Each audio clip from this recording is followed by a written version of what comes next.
आज हम एक बहुत ही खास विषय पर बात करने वाले हैं। एक ऐसा विषय जो हम सबके जीवन से जुड़ा है, सुखी और सफल शादीशुदा जिंदगी का राज। और इसके लिए हम सीधे पंडित श्रीराम शर्मा आचार्य जी के मूल साहित्य से ज्ञान लेंगे। देखिए, ये सिर्फ एक सामाजिक बंधन नहीं है, बल्कि दो आत्माओं की एक पवित्र यात्रा है। तो चलिए इस सफर पर निकलते हैं और देखते हैं कि एक घर को असल में स्वर्ग कैसे बनाया जा सकता है। अच्छा, तो इस पूरे विषय को ठीक से समझने के लिए हमने इस चर्चा को 5 हिस्सों में बांटा है। सबसे पहले हम समझेंगे कि शादी का असली मतलब क्या है, फिर देखेंगे कि सुख के झूठे आधार क्या होते हैं। इसके बाद बात करेंगे कि एक मजबूत रिश्ते की नींव क्या है, कैसे हमारा व्यवहार ही सब कुछ तय करता है, और आखिर में कर्तव्य और एकता के रास्ते पर चलेंगे। तो चलिए शुरू करते हैं पहले पड़ाव से। आखिर शादी है क्या? साहित्य इसे एक दिव्य मैत्री कहता है, एक डिवाइन फ्रेंडशिप। यहाँ पे ना एक बहुत ही गहरी बात समझाई गई है। सोचिए, हमारी ज्यादातर दोस्तियां किसी ना किसी मतलब पर टिकी होती है ना। जरूरत पूरी हुई तो दोस्ती है, नहीं तो खत्म। लेकिन विवाह, उसे एक ऐसी दोस्ती कहा गया है जिसकी शुरुआत ही निस्वार्थ भाव से होती है। मतलब ये एक ऐसा पवित्र बंधन है जो कुछ लेने के लिए नहीं, बल्कि सब कुछ देने के लिए बना है। ये फायदे नुकसान से नहीं, बल्कि त्याग और समर्पण से चलता है। और ये कोई थोड़े समय का कॉन्ट्रैक्ट नहीं, बल्कि पूरी जिंदगी का संकल्प है। और जानते हैं, यही जो निस्वार्थता की भावना है ना, यही वो बीज है जिससे दाम्पत्य जीवन में सुख, शांति और आनंद के मीठे फल लगते हैं। साहित्य में साफ साफ लिखा है, ये भाव आजीवन बने रहें तो दाम्पत्य जीवन में सुख, शांति और आनंद के मधुर फल लगते हैं। मतलब खुशी कोई ऐसी चीज नहीं है जो बाहर से आएगी, नहीं, वो तो इसी निस्वार्थ प्रेम का एक नेचुरल नतीजा है। पर होता क्या है, हम अक्सर खुशी को गलत जगहों पर खोजते रहते हैं। तो चलिए अब उन झूठे आधारों की बात करते हैं जिन्हें हम अक्सर एक खुशहाल शादी की गारंटी समझ लेते हैं। साहित्य एक बहुत ही जरूरी सवाल खड़ा करता है, और वो ये है कि क्या पैसा और बहुत सारी पढ़ाई लिखाई एक खुशहाल शादी की गारंटी दे सकते हैं? आज के जमाने में ये सवाल हमें सोचने पर मजबूर कर देता है ना? और यहीं पे एक बहुत बड़ा भ्रम टूटता है। देखिए, आज का समाज क्या मानता है? पैसा, अच्छी एजुकेशन, सुंदरता, बस यही सब सुखी जीवन का पैमाना है। सब लोग इन्हीं चीजों के पीछे पागलों की तरफ भाग रहे हैं। लेकिन आचार्य जी का साहित्य हमें जैसे आईना दिखाता है कि ये सब तो एक छलावा है। असली मजबूती, असली नींव तो अंदर के गुणों में है। प्यार, त्याग और अटूट विश्वास, ये वो चीजें हैं जो दिखती नहीं, पर रिश्ते को असल में यही बांध कर रखती हैं। इस बात को समझाने के लिए साहित्य में कमाल का उदाहरण दिया गया है। जरा ध्यान से सुनिए। लिखा है, धन और शिक्षा वही काम करते हैं जो सोने के आभूषण बनाने के लिए आंच और हथौड़ी, पर सोना ही नहीं हो तो आभूषण किस धातु का बनेगा? सोचकर देखिए, कितनी गहरी बात है। पैसा और पढ़ाई लिखाई जरूरी हैं, वो आपकी जिंदगी को संवार सकते हैं, बिल्कुल वैसे ही जैसे आग और हथौड़ा सोने को एक खूबसूरत आकार देते हैं। लेकिन अगर रिश्ते में प्यार और भरोसे वाला सोना ही नहीं होगा तो ये बाहरी चीजें किस काम की?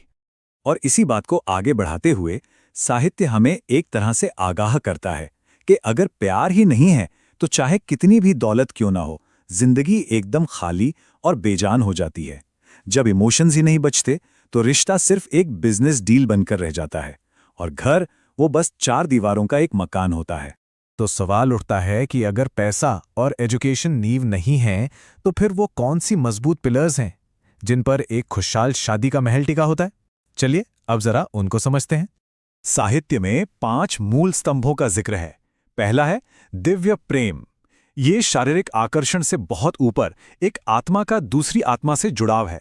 दूसरा, प्रगाढ़ विश्वास, माने ऐसा भरोसा जिसमें कुछ भी छिपा ना हो। तीसरा, आत्मदान, यानी मैं नहीं, हम के लिए जीना। चौथा है उदारता, सिर्फ पैसों की नहीं, बल्कि एक दूसरे की गलतियों को माफ करने वाली उदारता। और पांचवा, सद्भावना, मतलब हमेशा एक दूसरे का भला सोचना। यही वो 5 तत्व हैं जो एक रिश्ते में जान डाल देते हैं। प्यार को लेकर तो साहित्य में बिल्कुल साफ कहा गया है, प्रेम ही वो सूत्र है जो पति पत्नी को बांधता है। इसका आधार ना तो सौंदर्य है और ना कामुकता। ये वो वाला प्यार है जो पार्टनर की अच्छाइयों को देखता है और छोटी मोटी कमियों को नजरअंदाज कर देता है, जहां दूसरे की खुशी में ही अपनी खुशी मिलती है। ये वक्त के साथ फीका नहीं पड़ता, बल्कि और भी गहरा होता चला जाता है। और देखिए, जहां सच्चा प्यार होता है ना, वहां भरोसा अपने आप आ जाता है।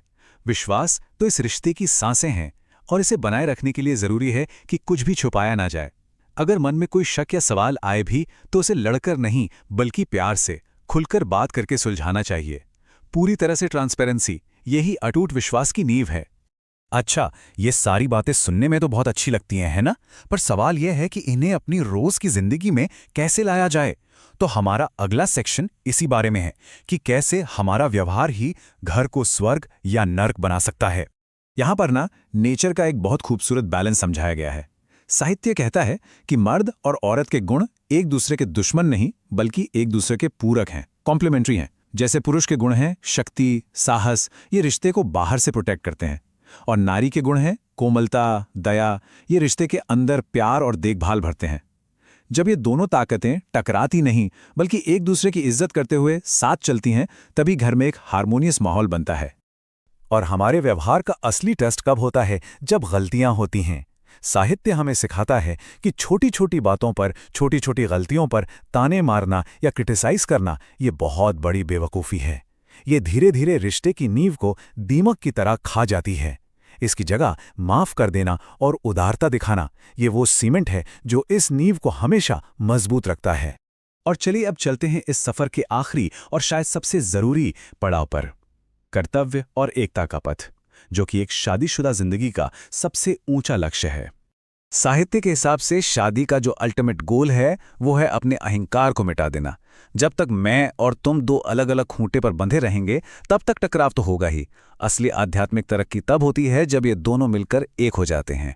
साहित्य के शब्द हैं, मैं और तुमको विसर्जित करके हम के रूप में परिणत करना होता है। ये सिर्फ शब्दों का खेल नहीं है, ये सोच का एक पूरा ट्रांसफॉर्मेशन है, जहां से एक कॉमन पहचान और एक कॉमन मकसद पैदा होता है। हमारी भारतीय संस्कृति में इस एकता के लिए एक बहुत ही सुंदर शब्द है, अर्धांगिनी। पत्नी को पति का आधा अंग माना जाता है। ये सिर्फ कहने की बात नहीं है, इसके पीछे एक गहरी फिलॉसफी है।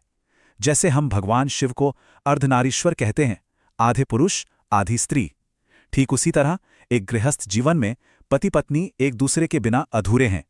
वो दो अलग लोग नहीं, बल्कि एक ही वजूद के दो हिस्से हैं, जो मिलकर एक पूरी डिवाइन यूनिट बनाते हैं। और जब ये एकता हासिल हो जाती है, तो स्वर्ग कहीं दूर आसमान में नहीं रह जाता। साहित्य हमें याद दिलाता है, यह स्वर्ग हमारे घर में ही मौजूद है। हम अपने कर्तव्यों का पालन करके ही अपने घर को स्वर्ग बना सकते हैं। ये एक बहुत ही पावरफुल मैसेज है ना, कि खुशी या स्वर्ग ये किसी बाहरी कंडीशन पर डिपेंड नहीं करता। ये तो हमारे अपने कर्मों और अपनी ड्यूटी को निभाने का नतीजा है। तो पंडित श्रीराम शर्मा आचार्य जी के साहित्य से की गई इस गहरी यात्रा का सार क्या निकला? पहली बात, शादी कोई डील नहीं, बल्कि एक निस्वार्थ दोस्ती है। दूसरी बात, असली खुशी पैसे या डिग्रियों से नहीं, बल्कि प्यार और त्याग से मिलती है। तीसरी, प्यार, भरोसा और समर्पण ही एक मजबूत रिश्ते के असली पिलर हैं। और सबसे बड़ी बात, मैं और तुमको मिटाकर हम बन जाना ही असली मंजिल है। ये सब जानने के बाद एक सवाल मन में आता है, अगर हमारे घर की नींव सच में सामान से नहीं बल्कि हमारे गुणों से बनती है, तो जरा एक पल के लिए सोचिए, आज हम अपने रिश्ते की नींव में कौन सा गुण रखना चाहेंगे? प्यार का, माफी का या भरोसे का? वो पहला पत्थर कौन सा होगा जिससे इस स्वर्ग का निर्माण शुरू हो?